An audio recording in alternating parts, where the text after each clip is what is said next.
నాగేశ్వర్ గారు, okay, NDA సర్కార్కి చిత్తశుద్ధి లేదు, లేకపోతే 2/3 మెజారిటీ లేకుండానే తీసుకొచ్చింది, కొంతవరకు విపక్షాలను డిఫెన్స్లో పడేయాలని వ్యూహం కావచ్చు.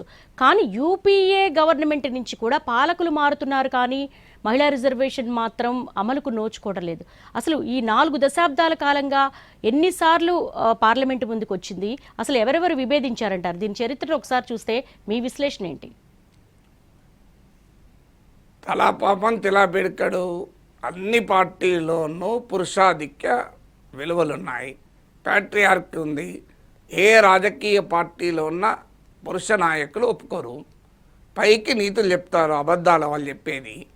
మేము పైకి మహిళా రిజర్వేషన్లకు అనుకూలం అంటారు, కానీ అనుకూలం కారు. ఇదే నోన్ ఫ్యాక్ట్ కదా. అంటే మీరు వాళ్ళ పర్సనల్గా అడగండి, ఏకేఐజీ అంటారు. అందుకే ఇప్పుడు మోడీ ప్రభుత్వం ప్రాబ్లం ఏంది, 543 అమలు చేయమంటే 540 అమలు చేస్తే 181 ఎంపీస్ మహిళలు వస్తారు. ఇప్పుడు ఎంతమంది ఉన్నారు? 74 ఉన్నారు.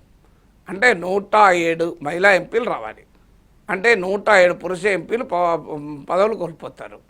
సో రాజకీయ నాయకుడు పదవి కోల్పోవడం అంటే మామూలు విషయమా? ప్రాణమైనా కోల్పోతాడు, కానీ పదవిని కోల్పోతాడా? సాధ్యమయ్యే పని కాదు కదా. రాజకీయ నాయకుని యొక్క పవర్ మీకు తెలియదా? మీకు ఒక చిన్న స్టోరీ చెప్తాను. 1950s భారతదేశం చనిపోయిన రాజకీయ నాయకుడు యమలోకానికి వెళ్ళాడట. చిత్రగుప్త ఎవరు వీరు అని అడిగాడట యముడు. వీళ్ళు భారతదేశంలో రాజకీయ నాయకుడు అనుడితోనే వెంటనే యమధర్మరాజు బయటకు వచ్చి పూలదండ వేసి స్వర్గానికి తీసుకెళ్ళి ఇంద్రునికి పరిచయం చేసి వస్తారట. నా భారతదేశం అనే ఒక పవిత్ర భూమి నుంచి వచ్చిన రాజకీయ నాయకుడిని 90s, 80s, 90sకి వచ్చినాక ఇలాగే రాజకీయ నాయకుడు చనిపోయి వెళ్తే యమధర్మరాజు మళ్ళీ బయటకు వచ్చి పూలదండ వేసి ఇంకో స్ట్రేట్కి వెళ్ళు అటు, ఇంకో అట్లా వెళ్ళి వెళ్తే అక్కడ స్వర్గం ఉంటుంది, అక్కడ ఇంద్రుడు ఉంటాడు, నా పేరు చెప్పి కలువు అంటాడట. ఈ మధ్య చనిపోయిన రాజకీయ నాయకుడు ఇండియా నుంచి వెళ్తే యమధర్మరాజు సీట్లకి సింహాసనం మీద కూడా లేవకుండా ఇంకా పోవేపో అట్లా పోతే స్వర్గం వస్తుందని చెప్తారట. ఈ చిత్రగుప్తుడు నుండి యమధర్మరాజా మీరు ఇలా మారితే ఎలా?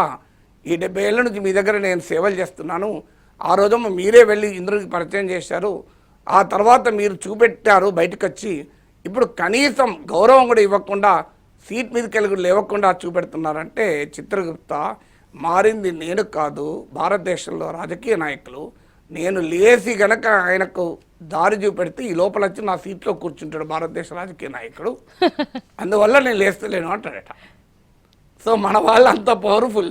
అందువల్ల 107 మంది 107 మేల్ ఎంపీస్ తమ సీట్ను భార్యకి ఇవ్వరు, కూతురికి ఇవ్వరు, కోడలికి ఇవ్వరు, చెల్లెలకి ఇవ్వరు, తమకు తామే ఉంచుకుంటారు.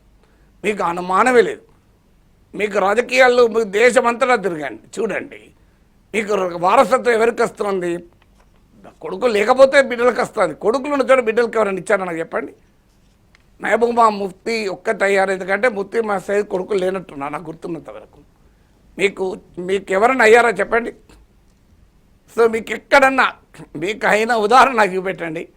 ఏం వాళ్ళంతా ఎఫిషియెంట్ కాదా, వాళ్ళకి పవర్ కెపాసిటీ లేదా? కారు. ఎందుకంటే మనందరికీ తెలుసు కదా మన దేశంలో ఉన్న సన్ ప్రిఫరెన్స్. సో మీకు రాజకీయ సామ్రాజ్యాలకైనా మీకు కొడుకులే అవుతారు. సో అందువల్ల బిడ్డలు కానివ్వరు, లేని పరిస్థితి తప్పదనుకుంటే బిడ్డలు ఉంటే ఏం చేస్తారు కానీ. సో అందువల్ల మీకు that is a known fact. బీజేపీలో కూడా అదే ప్రాబ్లం.